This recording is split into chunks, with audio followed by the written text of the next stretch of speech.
ॐ नमः सिद्धेभ्यः। ॐ नमः सिद्धेभ्यः।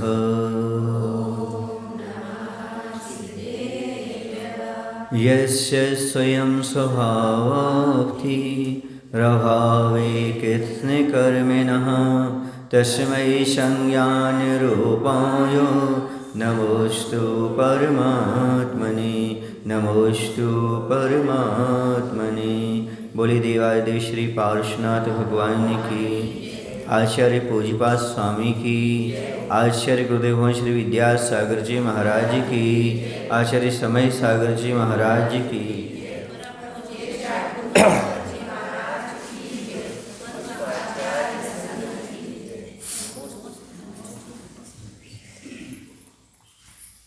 भेद विज्ञान का महत्व कहा कि भेद विज्ञान का हमारे लिए अभ्यास कैसे करना चाहिए। तो 36 नंबर श्लोक में बताया था, जिसके चित्त में क्षोभ नहीं है, जो आत्मस्वरूप में स्थित है, ऐसा योगी सावधानी पूर्वक एकांत स्थान में अपने आत्मा के स्वरूप का अभ्यास करे। यहाँ पर एकांत का महत्व बताया गया, क्योंकि जहाँ पर कोलाहल होता है वहाँ पर मन क्षोभ को प्राप्त होता है, और मन को क्षोभ रहित करना हो तो कोलाहल से रहित स्थान चाहिए।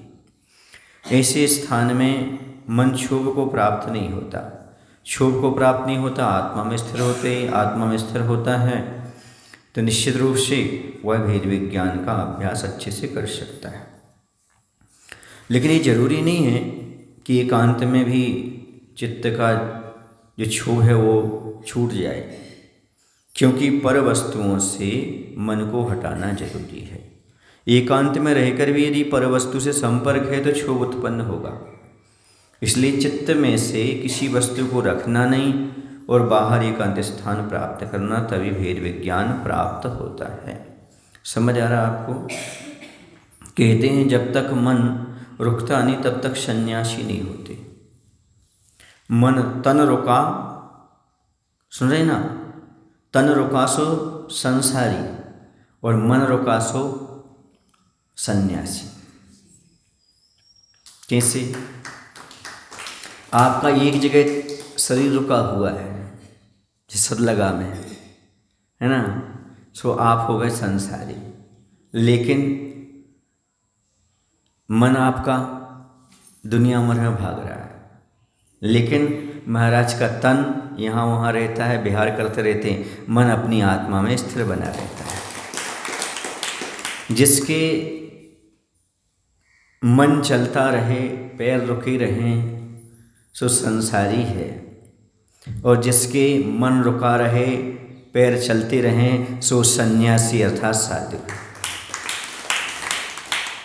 आप रहते तो एक जगह हो पर मन दुनिया में घूमता है, पर सन्यासी दुनिया में कहीं भी घूम ले लेकिन उसका मन अपने मोक्ष मार्ग में ही स्थिर रहता है, आत्मा में ही स्थिर रहता है।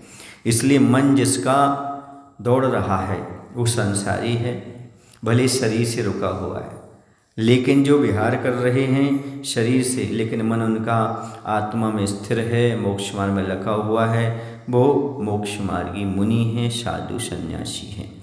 भेद विज्ञानी की बात यही हुआ करती है कि वह दुनिया में विचरण करते हुए भी अपने मन में क्षोभ उत्पन्न नहीं करते और एकांत में रह करके आत्मा का संवेदन करते। अब सामने वाला प्रश्न करता है कि आखिरकार ये तो बताओ, कहते हैं कि जैसे जैसे आत्म ध्यान का अभ्यास होता है वैसे वैसे स्व संवेदन बढ़ता जाता है। जैसे हम आत्मा का ध्यान करेंगे, भेद विज्ञान को जगाएंगे, वैसे हमें स्व संवेदन होगा। स्व संवेदन मतलब आत्मा का, पर का संवेदन से हटेंगे तो स्व का संवेदन आएगा।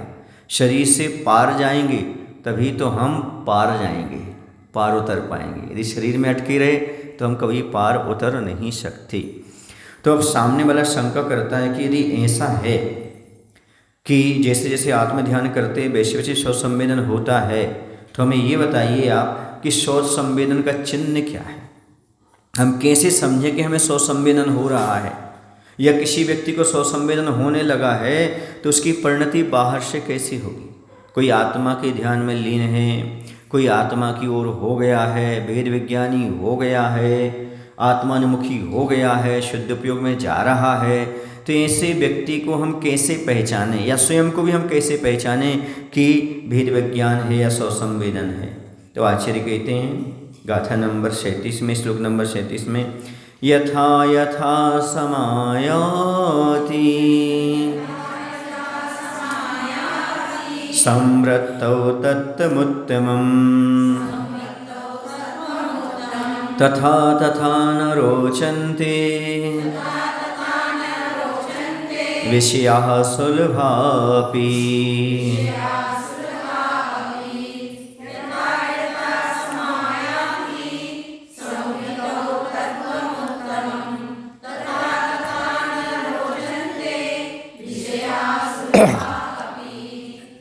कह रहे हैं कि कैसे जानें कि हमें शौच संवेदन होने लगा, इसका बाहर से चिन्ह हमें क्या दिखेगा? यथा यथा संवृत्तौ, ज्यों ज्यों, संवृत्ति माने स्वभानुभाव, अपने आत्मा का अनुभव, स्वानुभव में उत्तम तत्व स्वरूप का अनुभव होता है। उत्तमम तत्वम समायाति, उत्तम तत्व स्वरूप का अनुभव होता है। तथा तथा, त्यों त्यों, सुलभा अपि विषया नोचन्ते, उस योगी को आसानी से प्राप्त होने वाले विषय भी रुचती नहीं हैं, अच्छे नहीं लगते। क्या अर्थ हुआ? ज्यों ज्यों आत्मानुभव होने लगता है, त्यों त्यों उस योगी के लिए आसानी से पंचेंद्रिय की सुलभ विषय मिल रहे हैं, तो उनमें रुचि नहीं होती, यानी पंचेंद्रिय के विषय नहीं रुच रहे हैं। इसका अर्थ है आपको आत्मानुभव हो रहा है, या आत्मानुभव हो रहा है सो आपको पंचेंद्रियों के विषय नहीं रुच रहे हैं। सुलभ मिल रहे हैं पंचेंद्रिय के विषय, फिर भी उनमें कोई इंटरेस्ट नहीं दिखा रहे। समझ लेना, इन्हें आत्मा की ललक लग गई, आत्मा की इच्छा जाग गई। जिस व्यक्ति को बाहर बहुत सारी चीज़ें हैं और दुनिया उसी में रमी है, पर उसके बाहर कुछ नहीं लग रहा, अंदर जाकर के वो सीधा अंदर जाता है। बाहर कुछ क्षण को जाता है पर अंदर आ जाता है। समझो अंदर कोई अच्छी चीज़ मिल रही है, उसको अंदर का इंटरेस्ट है, इसलिए बाहर का कोई इंटरेस्ट, बोलो ना भाई, कुछ भी नहीं है। इसी प्रकार से जिस व्यक्ति को आत्मानुभव होने लगता है उसे पंचेंद्रिय के विषय अच्छे नहीं लगते। एक काम करते हैं, हम दो गाथाएं पढ़ लेते हैं, है एक सीन, लेकिन इसका एक ही मायना होते हुए भी अलग चीज़ समझाई जा रही है उसको। तो एक गाथा और पढ़ लेते, दोनों का क्रम समझ में आ जाएगा। यथा यथा न रोचन्ते विषया सुलभापि तथा तथा समायाति संवृत्तौ तत्तमुत्तमम्।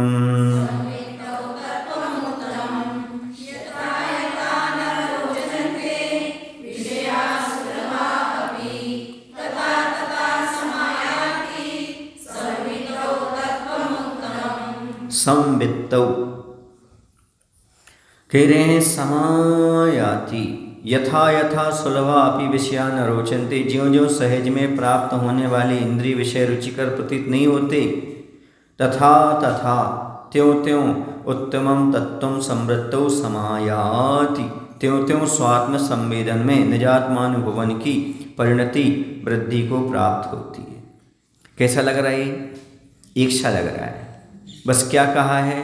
जब जब आत्मा का संवेदन होने लगता है, पहले श्लोक में कहा, तो विषयों से रुचि हट जाती है, और कहा जैसे जैसे विषयों से रुचि हटती है वैसे वैसे आत्मा का अनुभव होने लगता है।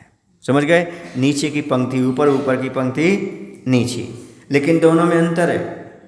यदि किसी व्यक्ति को आत्मानुभव होने लगा है तो विषय नहीं रुचेंगे, और किसी को विषय नहीं रुच रहे हैं तो समझो उसको आत्मानुभव होने लगा है।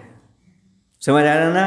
हाँ हाँ, मायना तो एक ही है, लगे ऐसा ही रहा है, लेकिन अभी तक जिस व्यक्ति को विषय रुच रही थी उसको विषय रुचना बंद हो जाए तो समझो आत्मा का अनुभव होने लगा।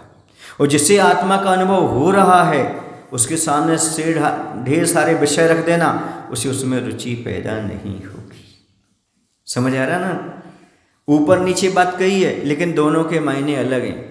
जैसे कोई प्रारंभिक दशा वाला है, पंचेंद्रिय के विषयों का सेवन कर रहा था, क्या कर रहा था, लेकिन अब उसे आत्मानुभव होने लगा तो वो विषय अरुचिकर हो रहे।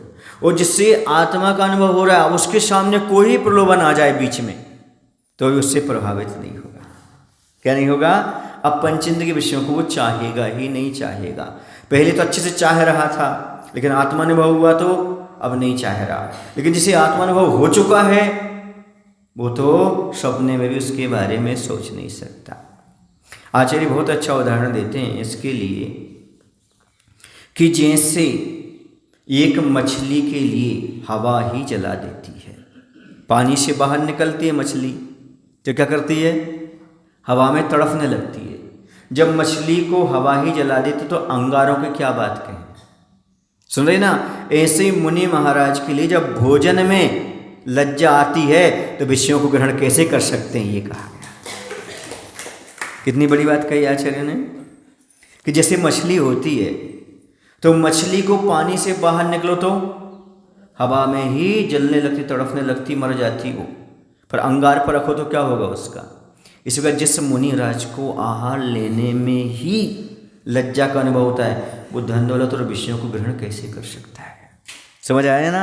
इसी प्रकार जिसके लिए आत्मसंवेदन होने लगा, आत्मा की परिणति होने लगी है, जब उसके लिए भोजन भी शरीर चलाने लेना है फिर भी उसमें आसक्ति नहीं होती तो पंचेंद्रिय विषयों को कैसे ग्रहण कर सकता है। कितनी बड़ी बात है। समझ आ रहा आपको? महाराज को भोजन लेने में क्या आती है? लज्जा का अनुभव होता है। भोजन से भी द्वेष हो जाता है। ये तो मजबूरी में शरीर चलाने के लिए भोजन लेना पड़ता है। तो ऐसे मुनिराज के लिए अब पंचेंद्रिय के विषय कैसे रुचेंगे? बोलो, जब भोजन लेने में फिर दुनिया की चीज़ें कैसे रख सकते हैं वो, धन दौलत कैसे रख सकते हैं, दुनिया की चीज़ें अपने पास कैसे रखेंगे वो, ये मन में विचार आता है। क्योंकि स्वानुभव में महान सुख है और विषयों में अल्प सुख है, यह बात निश्चित है। अतः आत्माभ्यासी विषयों में रुचि नहीं दिखाता, अन्यत्र भी इसी प्रकार से कहा गया है। बिल्कुल विषयों में रुचि नहीं दिखाता। जैसे आपका छोटा बच्चा होता है, एक बार उसको मीठा दूध पिला दो शक्कर डाल करके, है ना, फिर उसके बाद यदि फीका दूध दो तो नहीं पीता, है ना। दूध तो है लेकिन फीका नहीं। वो कहता है इसमें कुछ डालो, वो भी समझ जाता है तुमने जो गाय का दूध दिया है इसमें आज मीठा नहीं मिला। समझ आ रहा ना? इसी प्रकार से जिसने एक बार जब तक मीठा दूध नहीं पिया था तब तक फीका पी रहा था, और एक बार मीठा पिला दिया अब दोबारा वो फीका नहीं पिएगा। ऐसे जिसे आप तक आत्मा का अनुभव नहीं हुआ था वो विषयों को चाह रहा था, एक बार आत्मा का अनुभव हुआ, मीठा दूध पिया नहीं कि विषयों का फीका दूध अपने आप छूट जाता है। वही एक बार अनुभव हो जाए, आत्मा की संपदा को पाने के बाद बाहर की संपदा उसे फीकी लगने लगती है। वह बाहर की संपदा को नहीं चाहता क्योंकि उसे रत्नत्रय मिल गया। जिसके पास रत्नत्रय है उसे रत्नों की क्या आवश्यकता है। रत्न चाह रहा है, समझो अंदर रत्नत्रय नहीं है। अंदर रत्नत्रय है तो बाहर रत्न नहीं चाहेगा। अंदर यदि आत्मा की संपत्ति है तो धन दौलत नहीं चाहेगा। धन दौलत चाह रहा है मतलब आत्मा की संपत्ति का भी भान नहीं हुआ, तभी तो है धन दौलत की इच्छा रख रहा है। समझ आ रहा है आपको? बिल्कुल। ये मेरा, ये तेरा, ये मेरा, ये तेरा, ये मठ, ये संस्था, ये व्यवस्था, ये सारी चीज़ें जहाँ पर आएंगी समझो से भी आत्मानुभव नहीं हुआ। क्योंकि आत्मानुभव है तो उसे चिपकाओ नहीं, उसे चिपकाव लगाओ है तो समझो भी आत्मानुभव नहीं हुआ। समझ आ रहा? कैसे समझे कौन भेद विज्ञानी है कौन आत्मानुभवी है? तो बता दिया, पंचेंद्रिय के विषय लोग लाकर रख रहे हैं, सुलभ भी मिल रहे हैं, पर वो कह रहे नहीं मुझे नहीं चाहिए। भोगो भोग मिलने पर भी उपेक्षा। विषय जिन्हें विष दिखते हैं, वैराग्य पाठ उनसे हम सीखते हैं। क्या कहा? भोगोपभोग मिलने पर भी उपेक्षा, जो भोगोपभोग मिल रहे हैं ना उनकी भी उपेक्षा नहीं चाहिए मुझे। ज्ञानी जिन्हें विषय विष दिखते हैं, वैराग्य पाठ उनसे हम सीखते हैं। जिन्हें पंचेंद्रिय के विषय विष के समान दिखाई देते हैं, ऐसी योगी से ही हम वैराग्य का पाठ सीखा करते हैं। मिल रहा है, नहीं चाहिए, नहीं चाहिए, नहीं चाहिए, नहीं चाहिए, सुलभ मिल रहा है, नहीं, अलग करते जाते हैं। समझ आ रहा है ना। एक पंडित जी थे, पंडित जी कह लो या विद्वान कह लो, कोतमा में थे वो। उनका नाम था उदयचंद जी। वो पहले निश्चय से प्रभावित थे, मतलब वो एकांतवादी थे, मुनियों को कम मानते थे। लेकिन आचार्य के संपर्क में आकर के उन्होंने नींव डलवाई थी, किसकी? अमरकंटक उस समय। तो उनके यहाँ जब आहार होता था ना, तो वो देखते रहते थे, बड़ी गौर से देखते थे। वो देखते थे महाराज ने ये निकलवा दिया, निकलवा दिया, निकलवा दिया, निकलवा दिया। फिर बाद में बोलते हैं महाराज, वो स्वाध्यायशील तो थे, आकर के बैठे मेरे पास, बोलते महाराज जी जब हम लोग भोजन करने बैठते हैं तो ऐसा ऐसा होता है, ये आ जाए, ये आ जाए, ये आ जाए, आपका ऐसा कैसे होता है? कैसे आप ऐसे उसको अलग करने की बात करते हो? एक तो 24 घंटे में एक बार मिलना है, उसमें भी, और हम लोगों को तो बार बार मिलना है, फिर भी बोले ऐसी अगली कैसे होती है? मतलब आपके त्याग की भावना कैसे होती है? यदि पंडित जी होते तो आज उनकी गाथा सुना देते। क्या कह रहे पूज्यपाद स्वामी? पूज्यपाद स्वामी कह रहे जैसे जैसे आत्मा का संवेदन होता है, सुलभ पंचेंद्रिय के विषय भी रुचि नहीं, भोजन में भी रुचि नहीं हो जाती है, मात्र आत्मा में ही रुचि रह जाती है। ये है किसका? तत्व ज्ञान का प्रभाव। फिर पंचेंद्रिय के विषय बहुत सारे पड़े हुए हैं, उन सब को छोड़ देता है, क्योंकि उसे आत्मानुभव हो गया। समझ आ रहा है ना। ऐसा नहीं कि गरीबी थी तो संत बन गए, संत बन गए तो यहाँ सब कुछ मिल गया। धूर्त लोग गुरु भेष में बने रंक से राव, बेस संसार समुद्र में है पथरा की नाव। दुनिया में से बहुत सारे संत हैं जो गरीब परिवार से थे, अब वो जाकर के संत बन गए और उनकी अरबों की संपत्ति हो गई। क्या हो गई? चढ़ावा भी बहुत आता है, अरबों की संपत्ति है, तो स्वसंवेदन नहीं है। क्या नहीं है? यहाँ स्वसंवेदन की बात कह रही। आत्मा का अनुभव होते ही और परमात्मा पर विश्वास होते ही पर पदार्थ क्षण भंगुर प्रतीत होने लगते हैं। यदि संसार की चीज़ें अच्छी लग रही हैं तो समझो अभी आत्मा का संवेदन नहीं हुआ, और आत्मा का संवेदन हुआ है तो बाहर की चीज़ें अच्छी लगेंगी ही नहीं। महाराज मैंने सुना है आज तक बहुत सारे संत होते हैं, वो ऐसा मंत्र देते हैं कि धन दौलत बढ़ती है, और आप लोग प्रवचन में दान की बात करते हो। जैन साधु दान की बात करता है, और अन्य लोग क्या करते हैं? लच्छी मंत्र ले लो, ये मंत्र ले लो, वो मंत्र ले लो। समझ में नहीं आता। इसलिए नहीं आता क्योंकि अब इन लोगों के लिए बाहर की संपत्ति नहीं दिखाना, अंदर की संपत्ति दिखाना है। बाहर की संपत्ति तो अनादिकाल से लेते आए हो, उसका त्याग करो, दान रूपी धर्म अपनाओ, अंदर की संपत्ति को प्राप्त करो। जो धर्म है, जो कर्तव्य है, उसको प्राप्त करो। समझ आ रहा ना। बाहर की संपत्ति दिखाना नहीं, बाहर की संपत्ति तो बढ़ेगी, ये नियम है। जितना तुम त्याग करोगे उतनी चीज मिलेगी। एक बार आप त्याग करके बाहर निकलो तो जिस दिन आप नमक का त्याग कर दोगे 3 बार दिखाएगा थाली में, और जिस दिन नहीं करोगे उस दिन नहीं लाएगा। समझ आ रहा है? ये नियम है। जितना त्याग करोगे वस्तु उतनी आपके नजदीक आएगी। जब तलब करते थे हम, तलब माने इच्छा, जब तलब करते थे हम तब दुनिया बहुत दूर थी। जिस दिन से ठुकराना है मिलने को बेकरार है। नहीं है ऐसा में जब हमारी इच्छा थी चीज मिल जाए, मिल जाए, मिल जाए, मिल जाए, जब वो दूर दूर भागती थी, और जिस दिन से ठुकराया उसको वो और नजदीक आ रही, और नजदीक आ रही, और नजदीक आ रही। यही संसार का नियम है। उसके पीछे भागोगे दूर भागेगी, जितना पीठ दिखाओगे उतना पीछे आएगी। इसलिए तो जितना दान दोगे उसको पीठ दिखाओगे निकाल दे, उतना आता चला जाएगा। ये नियम है प्रकृति। और जितना संभाल के रखोगे उतनी रह जाएगी, उससे आगे बढ़ने वाली नहीं है। क्योंकि कुएं से जितना पानी निकालोगे उतना बढ़ेगा, नहीं निकालोगे वहाँ के जो स्रोत है वो समाप्त हो जाएंगे, पानी सड़ जाएगा कुएं में। ऐसे जितना दान पुण्य करते जाओगे उतना आता जाएगा, और जितना समेट के रखोगे उतने के वहीं रह जाओगे।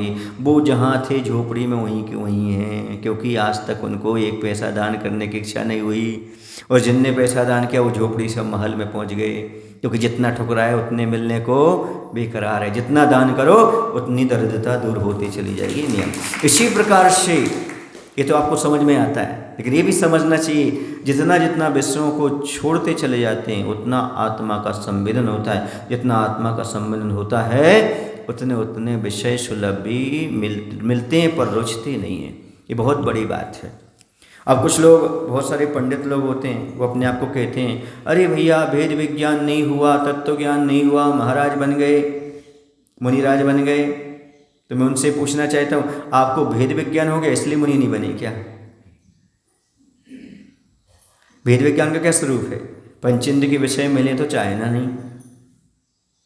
बोलो, अब आप चाह रहे हो पंचेंद्र के विषय और कह रहे हम वेद विज्ञानी, पर कैसे वेद विज्ञानी? आत्मा का संवेदन करने वाले को बाहर की वस्तु में कोई इंटरेस्ट नहीं रह जाता। पंचेंद्र के विषयों को भोगता ही नहीं, चाहता ही नहीं, विषयों की आशा नहीं, जिनके साम्य भाव धन विषय आशा बसाती तो निरारंभ परिग्रह। ये परिणति आ जाती है, जिसको विषयों में रुचि समाप्त हो जाती है, आत्मा का अनुभव होने लगता है उस व्यक्ति के लिए। समझ आ रहा है ना? ऐसा है स्वरूप आत्मा का। क्यों? क्योंकि पंचेंद्र के विषय जो हैं ये हमारे लिए अल्प सुख देने वाले हैं, और आत्मा का जो महान सुख है वह तो अलग ही है। इसलिए आत्माभ्यासी विषयों में रुचता नहीं, कहीं भटकता नहीं। मछली जैसी होती है, पानी को छोड़ करके बाहर नहीं आती। थोड़ा सा बाहर आई, चेहरा दिखाया, गलफड़ों की सहायता से ऑक्सीजन ली और पुनः अंदर चली गई।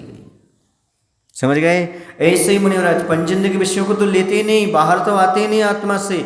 बाहर थोड़े आए, भोजन रूपी ऑक्सीजन ले और पुनः अंदर चले जाते हैं। ऐसा उनका आनंद रहता है, क्योंकि उन्हें एक श्रद्धा, एक विश्वास है, इन पंचेंद्र के विषयों में सुख नहीं है। जिसे व्यक्ति सुख मान रहा है वह दुख है, कर्म बंधन का कारण है, इसलिए सौ संवेदन करने के लिए पहुंच जाता है। आप भी ऐसे सौ संवेदन करते हो? अच्छा ये बताओ, आपको मालूम है कि आपकी ट्रेन 5 मिनट में रफू होने वाली है, आप स्टेशन पर बैठ के नाश्ता करेंगे क्या? बोलो ना। नाश्ता भी करेंगे तो वहाँ से लेकर के अंदर बैठ के करेंगे, ट्रेन के अंदर करेंगे।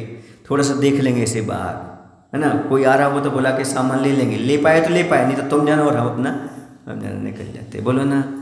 क्योंकि उन्हें पता है यदि हम छूट गए तो गए काम से। खाना पीना भी छोड़ देता, कई बार तो आधा नाश्ता छोड़ के भाग जाता है। यदि नाश्ता करने लगा और वहाँ पर आवाज़ आने लगी ट्रेन की, सुन रहे, तो क्या करता है वो? सब छोड़ छाड़ करके भाग जाता है। भागता कि नहीं भागता? भाग जाता है। मेरे साथ हुआ था ऐसा। क्या था, विदिशा में था उस समय, तो अब्दुल्लागंज में एग्जाम देने जाते थे, ब्रह्मचारी थे, धोती दुपट्टा पर जाते थे, धोती कुर्ता पहन लेते थे कभी कभी। तो बीए फर्स्ट ईयर का एग्ज़ाम था, उस समय हम विदिशा में थे, ब्रह्मचारी थे। इलक सिद्धांत सागर जी थे उस समय, उनके साथ थे। तो 9:55 पर ट्रेन आती थी, उसका नाम था दादर एक्सप्रेस, पठानकोट। तो 3 बजे एग्ज़ाम रहता था, लेकिन वो ट्रेन चुक गई तो फिर दूसरी ट्रेन वहाँ तक नहीं जाती थी, अब्दुल्लागंज तक, भोपाल से आगे बढ़ कर के पहुँचती थी 40 किलोमीटर दूर। तो यहाँ पर भोजन किया। भोजन करने के बाद ऐसा हुआ कि जहाँ रुकते थे, स्टेशन मंदिर कहलाता है विदिशा में, तो वहाँ से आवाज़ आ गई ट्रेन की। तो तत्काल उठे और चल दिया, पैसे रखते नहीं थे। हमारे साथ कोई एक लड़का जाता था, वो जा कर के टिकट देता था, करता था, हमारे पैसे का त्याग था। और जा कर के ना टिकट लिया और ना कुछ, क्योंकि 3 बजे एग्जाम है, ट्रेन में बैठ गए। अब टिकट भी नहीं ले पाए, बैठ तो गए। अब वो स्लीपर कोच में बैठ गए।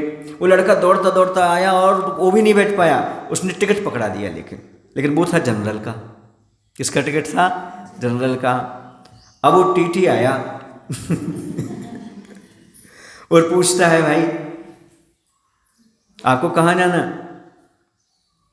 हमने कहा अब्दुल्लागंज जाना है। बोले आपके पास टिकट है?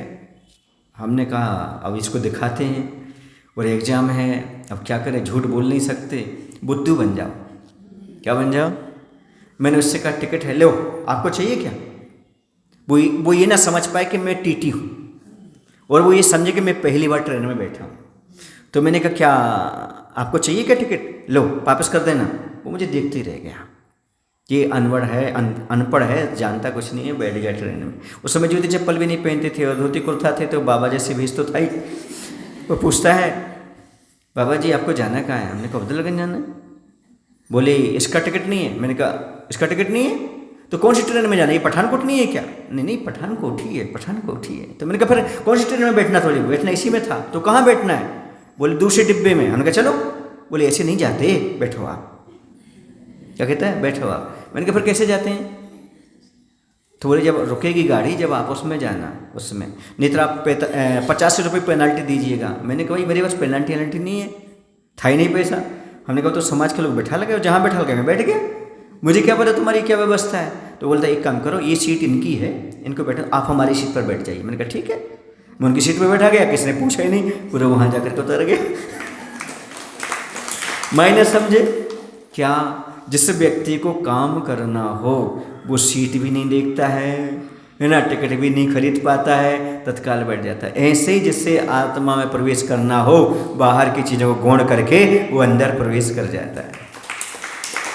समझ आ रहा है आपको क्या मायना हुआ?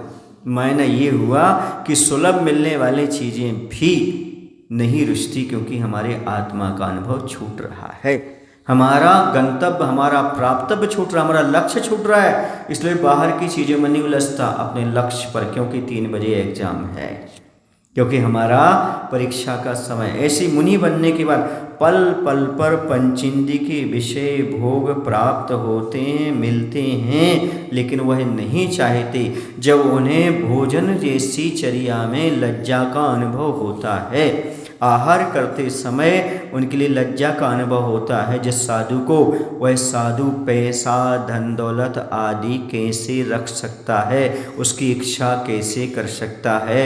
अर्थात एक सच्चा साधु भोजन करने में लज्जा का अनुभव करता है तो वह धन दौलत तो रख ही नहीं सकता, उसका पूरा त्याग कर देता है। ऐसा में ये होता है सच्चे साधु की पहचान। वरना मूड मुड़ाए 3 गुण, सिर की मिट गई खाज, खाने को लड्डू मिले लोग कहे महाराज महाराज महाराज। नहीं आया सर में? एक व्यक्ति के सिर में खाज थी, खुजली है ना, तो उसने मूड को घुटमुंडी करवा ली, है ना, तो उसकी खाज मिट गई, है ना। और रोज क्या मिल रहा है उसको? पंडित जी बन गए ना, रोज क्या मिल रहा है? लड्डू। और लोग क्या कह रहे हैं? महाराज जी महाराज जी, आनंद आ गया। तो इसलिए साधु नहीं बने कि मूड बनाने पर खाज बढ़ गई, खावे को लड्डू मिल रहा, लोग क्या कह रहे हैं? महाराज कह रहे हैं। ऐसे साधु नहीं। यहाँ किन साधु की बात की जा रही है? जिसे आत्मा का अनुभव होने लगा, उसने पंचेंद्रिय के विषयों को छोड़ दिया। जैसे मछली बाहर आना नहीं चाहती, यदि आ भी गई तो तड़फ जाती है, ऐसे मुनिराज कोई बाहर की वस्तु ग्रहण नहीं करते, यदि ग्रहण में आ जाता तत्काल अंतो लज्जाई पश्चाताप करते हैं, प्रायश्चित करते हैं, हे भगवान ये चीज़ मेरे ग्रहण योग करने नहीं थी, मैंने ग्रहण क्यों कर ली।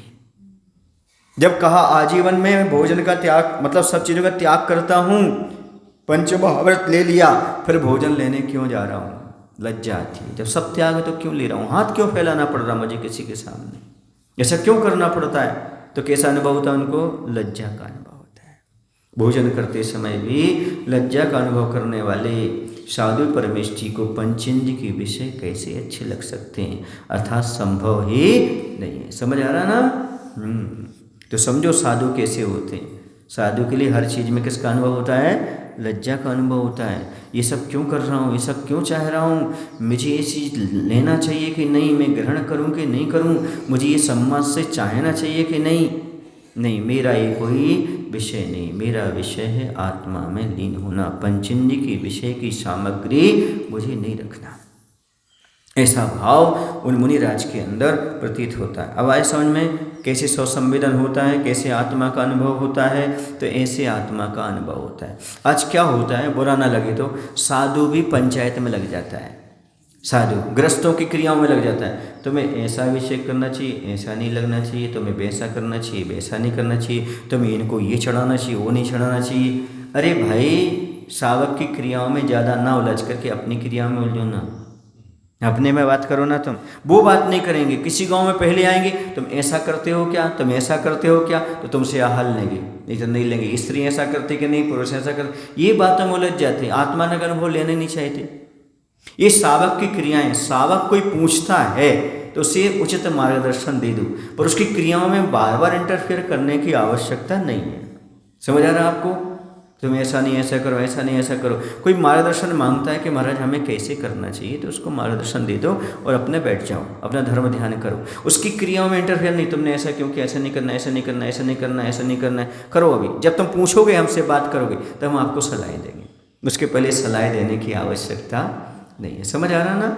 हाँ, रोज उसी विषय को लेकर के बैठना, एक आध दिन समझा दिया, बता दिया, मान गया तो ठीक, नहीं मान गया तो ठीक, उसके पीछे ही पड़ जाना हमें। नहीं, तुमसे हम आहार ही नहीं लेंगे, तुमसे हम ऐसा ही नहीं करेंगे, तुमसे वैसा नहीं करेंगे, तो क्या होता है, सामने वाला वैसे धर्मात्मा नहीं होता, वो धर्म से वर्चित हो जाता है। अब कम से कम कुछ क्रिया तो कर रहा था, धीरे धीरे सही रास्ते पर आ सकता है वो, और यदि उसको निगलेक्ट कर दिया तो फिर वो बिल्कुल नहीं आएगा। तो यहाँ पर शोध संवेदन की बात कही जा रही है। शोध संवेदन करने के लिए हमें पर के संबंधन से दूर हटना पड़ेगा, क्योंकि विषयों में रुचि लेने वाले को आत्मा में रुचि नहीं।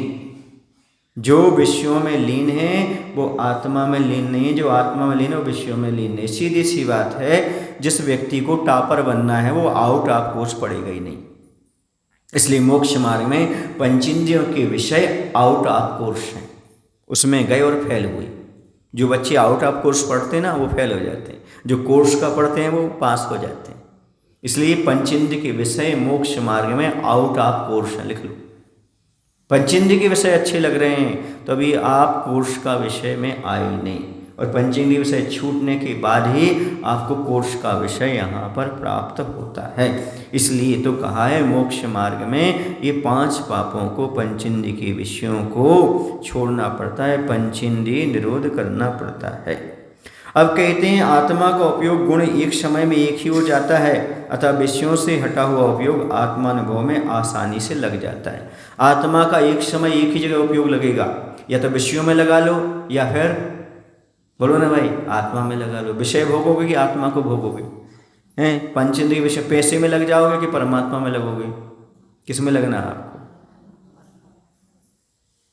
पंचेंद्रिय के विषय दिख रहे हैं तो फिर आत्मा कहाँ दिखी? आत्मा दिख रही तो फिर पंचेंद्रिय विषय कैसे दिखेंगे? कोई एक समय में एक ही उपयोग होता है, 2 उपयोग एक साथ नहीं हुआ करते। इसलिए पंचेंद्रिय विषयों से जब मन हटा दोगे तब जाकर के आपके लिए अपने विषय में उपयोग आएगा। कुछ लड़के फेल हो जाते हैं, क्यों हो जाते हैं? अपने विषय की पुस्तकें पढ़ते नहीं हैं, है ना। उनको ऑनलाइन पढ़ाई भी करते हैं, यहाँ भी पढ़ाई कराते हैं, लेकिन वो आउट ऑफ कोर्स पढ़ते रहते हैं, रील देखते रहते हैं मोबाइल में, इंस्टाग्राम और पता नहीं क्या क्या देखते रहते वो। तो आउट ऑफ कोर्स देखेंगे, पढ़ेंगे तो पास कैसे होंगे? इसलिए कोर्स की बात पढ़ोगे तो पास होगे। टॉपर होने का मायना क्या है? एक क्षण भी यहाँ वहाँ की बातों में मत लगाओ, अपने विषय पर ध्यान दो, तभी तुम टॉपर बनोगे। इसी प्रकार से साधु बनने का अर्थ क्या है? यहाँ वहाँ की बातों में मत उलझो, अपनी आत्मा का ध्यान करो, तभी तुम सच्चे साधु हो। उसके बिना संभव नहीं है। अब आगे कहते हैं कि अब आत्मानुभवी योगी की अपरिणति कैसी हो जाती है। ये तो मान लिया मैंने, विषयों में रुचि नहीं होती, लेकिन वो उसको संसार कैसा प्रतीत होता है, वह संसार को कैसे देखता है, कैसे समझता है, क्योंकि पंचेंद्रिय विषयों को छोड़ दिया। और छोड़ दिया तो संसार की परिणति कैसी है, उसका व्यवहार कैसा हो जाता है। सुनो कैसे व्यवहार हो जाता है उसका। निसामयति निःशेष मिन्द्रिय जालोपमं जगत् स्पृहयत्यात्मा लाभाय गत्वा नित्यानुतप्यते।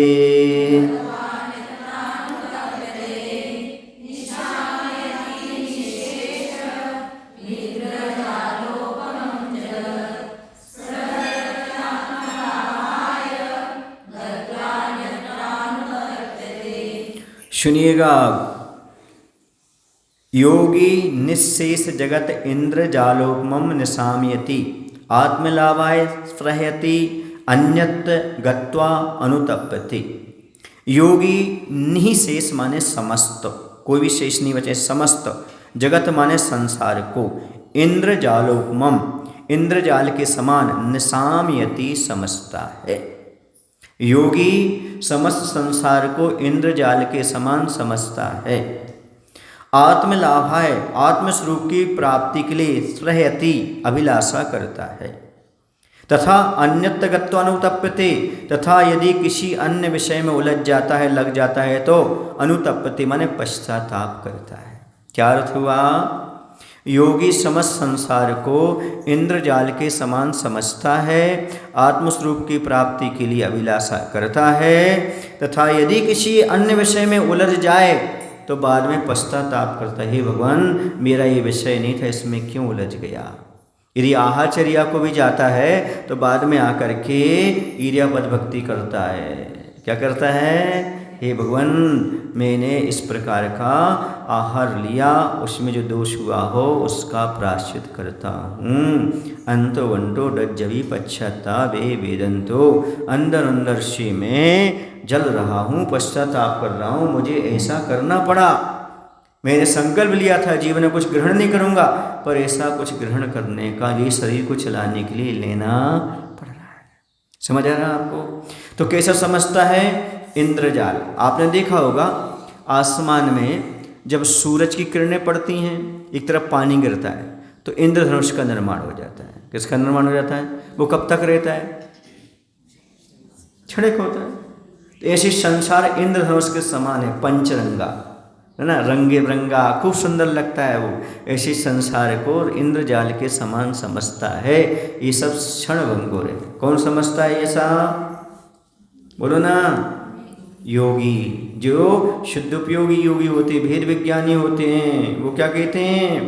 सूरज चांद छिपे निकले ऋतु फिर फिर कर आवे, प्याई आयु ऐसी बीते पता नहीं पावे, पर्वत पतत नदी सरिता जल बहकर नहीं रुकता, श्वास चलत यूं घटे काठ ज्यों आरे सो कटता, ओस बूंद ज्यों गले धूप में वा अंजलि पानी, छिन छिन यौवन छीन होत है क्या समझे प्राणी, इंद्रजाल आकाश नगर सम जग संपत्ति सारी, अथिर रूप संसार विचारो सब नर अरु नारी। वो क्या कहते हैं? सूरज चांद छिपते हैं, निकलते हैं, ऋतु का परिवर्तन होता रहता है। कभी सूर्य दिखता है तो कभी चांद दिखता है, ये निकलता छिपता जाता है, ऋतुआं भी बदलती रहती हैं। ऐसी प्यारी आयु कब बीत जाए पता नहीं पड़ता, सूरज कब डूब जाए पता नहीं, वैसे जीवन का सूरज कब डूब जाए पता नहीं पड़ता। ऐसा चिंतन करते हैं। वो कहते पर्वत पतित नदी सरिता जल बहकर नहीं हटता। जैसे पर्वत से नदी निकलती है और वह यहाँ नीचे बहता बहता चल, रुकता नहीं, पानी बहता जाता है, ऐसे जीवन ही बढ़ता जाता है। घटती नदियाँ, घटता जीवन बहती नदियाँ। जीवन कैसा है? कुछ पंक्ति आपको सुना देता हूँ। घटता जीवन बहती नदियाँ, कब सागर मिल जाए रे, छोटा सा जीवन है पगले कब पूरा हो जाए रे। कोई नहीं है, कोई नहीं है, कोई नहीं है तेरा पगले, स्वार्थ का संसार रे, पर में तू क्यों अटक रहा है, कर अपना कल्याण रे। घटता जीवन बहती नदियाँ, कब सागर मिल जाए रे, छोटा सा जीवन है पगले कब पूरा हो जाए रे, कब पूरा हो जाए। ऐसा योगी चिंतन करता है। घटता जीवन बहती नदियाँ कब सागर मिल जाएंगी। जैसी नदी बहती बहती कब सागर में चली जाए, ऐसे जीवन कब मृत्यु में समा जाए पता नहीं पड़ता। ऐसा हुआ। और एक बार आयु निकल गई फिर लौट कर वो आयु नहीं आती, जैसे नदी एक बार चली गई लौट करके नहीं आती। ऐसा चिंतन करते रहते हैं। और क्या कहते हैं, सांस चलत यूँ घटे काठ ज्यों आरे सो कटता।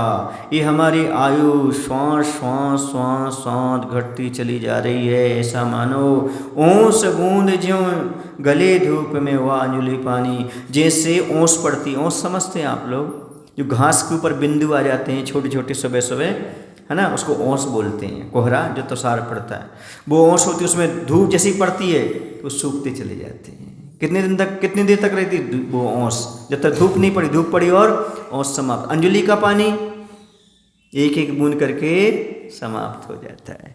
वैसे ही जीवन की आयु है, धीरे धीरे धीरे धीरे समाप्त हो जाती। छिन छिन यौवन छीन होते, क्षण क्षण बिल्कुल हमारी यौवन छीन हो रहा है। तो क्या समझता है प्राणी, इंद्रजाल आकाश समा। कैसे इंद्रजाल कि आकाश में जैसे इंद्रजाल बनता है ना, ऐसे ही नगर है, जग है, संपत्ति है, स्त्री है, पुत्र है।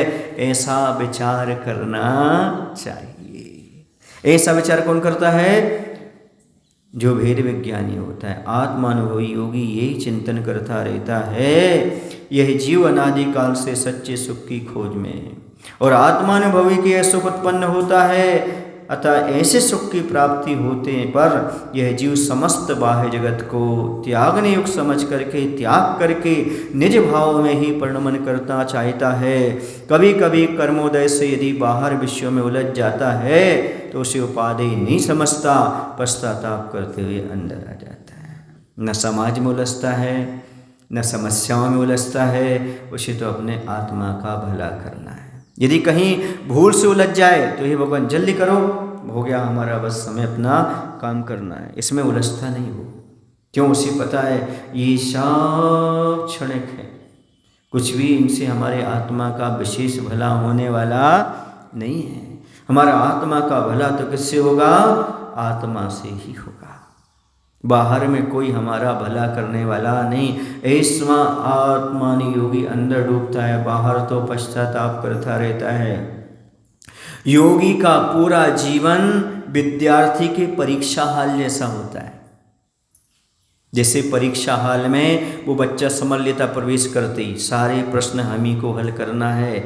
जो टीचर मुझे पढ़ाता था ना, उसकी ड्यूटी लगी, वो भी अब मेरे पास नहीं आएगा, वो भी मुझे कोई आंसर नहीं बताएगा, कुछ भी नहीं करेगा, अब तो मुझे ही पूरा लिखना है। इसी प्रकार से योगी ये कहते हैं, जिस परमात्मा पर, जिस गुरु पर हमने उनके भरोसे दीक्षा ली है, अब वो भी हमारा कल्याण नहीं करेंगे। हमें अपने आत्मा में शुद्ध भाव जगाना पड़ेगा, अपना कल्याण अपन को ही करना है। ऐसा बना करके योगी बैठ जाता है, तब जाकर के वह 3 घंटे में पेपर लिखता है। 1 मिनट ही व्यर्थ नहीं खोता, यहाँ वहाँ नहीं देखता है, बस लगा रहता है, ना ऐसा करता रहे। समझ गए ना। 35 मिनट में एक क्वेश्चन हल करता है। कितने में, क्योंकि 36 मिनट मिलते हैं एक क्वेश्चन के लिए, लगा लेना हिसाब। 3 घंटे में 5 क्वेश्चन हल करना है। समझ आ रहा है आपके लिए। तो 35 मिनट मिलता है, तो 35 मिनट में एक क्वेश्चन हल करता है ना। फिर 35 में ऐसे पूरे 5 क्वेश्चन हल कर लेता है। अब 5 मिनट लास्ट टाइम बचते हैं उसके पास, तो 5 मिनट में वो रिवीजन कर लेता है। और लीजिए सर, जांच दीजिएगा। ऐसे ही योगी लोग रहते हैं, अपना समय उनका फिक्स है, इतने समय, इतना समय, इतना समय। ऐसा नहीं 35 मिनट जैसे ही उसका हुआ, समझ रहे हैं आप लोग कि नहीं, वैसे उस क्वेश्चन को छोड़ देता है। आधा रह जाए तो भी छोड़ देता है, दूसरा क्वेश्चन हल करने लगता है। क्योंकि उसको 5 हल करना नहीं बारी है। आधा रह जाएगा तो चल जाएगा, लेकिन यदि एक ही चला गया तो गड़बड़ हो जाएगा, इसलिए वहीं छोड़ देता है। वो 5 मिनट जो लास्ट में बचे ना, उसमें वो हल करता है। 35 मिनट से ज़्यादा समय नहीं लगाता। ये आपको टिप्स बता रहा हूँ। यदि आपको एग्जाम देना पड़े तो उनसे बता देना, या आपके बच्चे एग्जाम तो उनको बता देना कि 35 मिनट से ज़्यादा एक क्वेश्चन में नहीं लगाना, 30 के भीतर पूरा करने का प्रयास करना, उसका छोड़ देना उसको वहीं, फिर दूसरा हल करना, फिर तीसरा हल करना, है ना। जब 5 हो जाए, जब जितना समय बचा उसको जो छूट गए थे ना, उसको हल करने में लगाओ, क्योंकि 5 क्वेश्चन तो अनिवार्य ही है। समझ में आ रहा है आपको नहीं। इसी प्रकार 28 मूल गुण पालन करना मुनि के लिए अनिवार्य है। यदि वो नहीं करेंगे तो फिर एग्जाम में पास नहीं होंगे। समझ रहे ना? ऐसा नहीं एक में डिस्टेंशन लग रहा है और एक में ग्रेसिंग से पास हो रहा है, गिरी से पास हो रहा है, तो कैसे बनेगा? ग्रेस नहीं चाहिए, कृपांक नहीं चाहिए हमें। समझ आ रहा है आपको? हाँ, तो क्या करना, हमारे लिए एक एक जैसे विद्यार्थी एक एक प्रश्न को अच्छे से हल करता है, वैसे मुनिराज एक एक आवश्यक को अच्छे से पालन करते हैं। प्रतिक्रमण के गति प्रतिक्रमण, सामयिक के समय सामयिक, प्रत्याख्यान के प्रत्याख्यान, समझ रहे, वंदना के वंदना, और तुम्हारा किसके समय, स्तवन के समय स्तवन, सारे कार्य विधिवत करते हैं। वो किसी में भी कम बेशी नहीं करते, क्योंकि उन्हें एग्जाम में कैसे आना है, क्योंकि एग्जाम खुद दे रहे हैं। किसकी साक्षी पूर्वक दे रहे हैं? अनंत भगवान की साक्षी पूर्वक, गुरु की साक्षी पूर्वक दे रहे हैं। इसलिए वो हमेशा फिर संसार को कैसे प्रतीत करते हैं? जैसे परीक्षा के समय संसार कुछ भी नहीं है। विद्यार्थी के लिए टीचर भी कुछ नहीं, कुछ भी नहीं, कोई वहाँ पर नहीं, आजू बाजू वाला भी नहीं देखता, अपना बेस्ट फ्रेंड हो वो भी नहीं देखता, क्योंकि सामने कैमरे लगे हुए हैं। समझ आ रहा ना?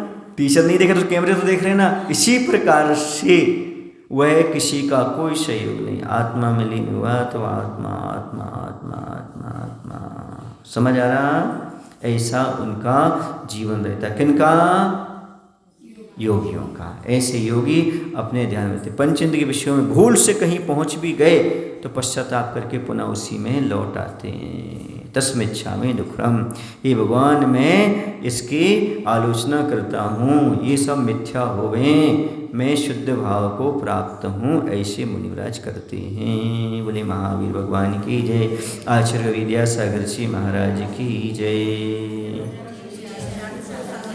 हे प्रभु, हम सभी को इतनी शक्ति, इतनी बुद्धि देने कृपा करो, ताकि पंचेंद्रिय के विषयों से रुचि हट जाए, संसार को इंद्रजाल के समान देखने लगें और आत्मा की संपत्ति को पाने का हर क्षण प्रयास कर सकें।